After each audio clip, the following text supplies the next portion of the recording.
This is the origin of the so-called hard left, the radicals, which permeate academia, the media, and now politics and elected offices from top to bottom, from bottom to top, with the election of Barack Obama. Obama was sent to Harvard by a man named Sutton and Warden. Don Warden changed his name to Khalid al-Mansour. Khalid al-Mansour. Sutton, Percy Sutton, was a white man, a lawyer, who made a career out of promoting civil rights activists. He represented Malcolm X. So here's Sutton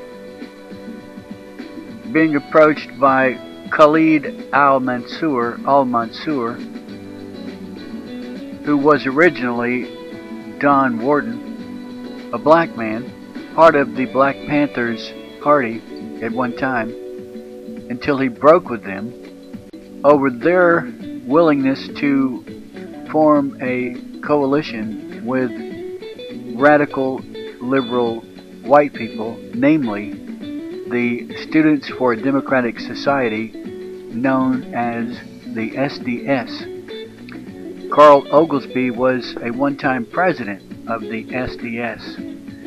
He was born in Ohio, graduated from Kent State University, worked in Michigan as a technical writer for a defense contractor, and I believe the defense contractor was Rand Corporation. I'm not sure, I have to check. But some other people who became prominent in politics and in the anti-war movement, namely Daniel Ellsberg, who was instrumental in leaking the Pentagon Papers, worked for Rand Corporation. By the way, the Pentagon Papers were simply a history of the United States' involvement in Vietnam.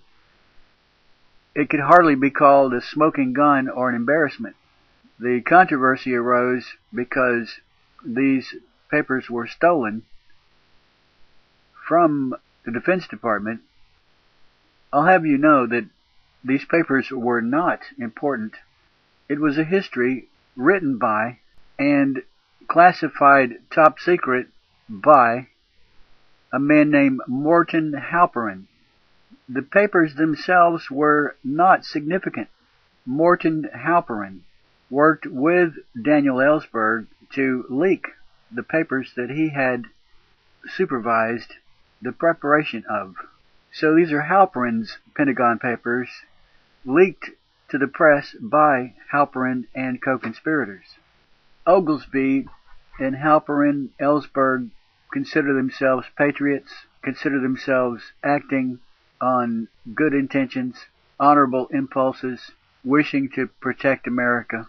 On the other hand, the communists see them as pawns and patsies of their propaganda operations.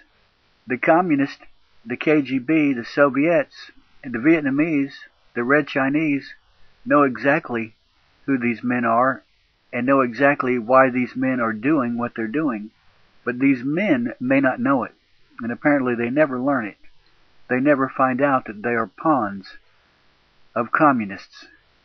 And another one of the people in their group was later recognized and became well-known, a household name, for his work with the public broadcasting system, Bill Moyers. Halperin had several sons who followed in his footsteps, and one of his sons, Mark Halperin, is the boss of Charlie Gibson, who interrogated Sarah Palin. Now you know why Gibson was acting so condescending in his interrogation of Sarah Palin. He was acting on orders of his boss, Mark Halperin, the son of Morton Halperin.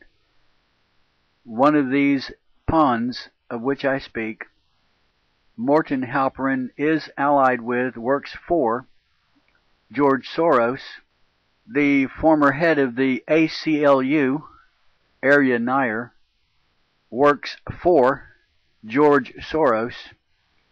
Soros is a multi-billionaire. Soros is funding these organizations that were originally created by the KGB. These people are largely blind to it, but these are the facts. If this is not the Cold War, it is the aftermath of the Cold War. It is the final chapter in the Cold War. It is the epilogue to the Cold War. Or perhaps the Cold War will continue after a brief pause that happened with yet another so-called perestroika. There's been a series of perestroikas announced by the Soviets, just as the Palestinians continually announce ceasefires in their war against Israel. These ceasefires and these perestroikas give the Palestinians and the communists, the Leninist, the Marxist-Leninists of Moscow, a chance to regroup, to rebuild, so that they can fight again another day. That's the history. You need to start questioning the concept, quote, end of the Cold War. When the Berlin Wall came down, it was yet another ceasefire declared in a long, ongoing struggle. They restructured. Perestroika restructured. When perestroika was declared, all these former communists did not cease being communists.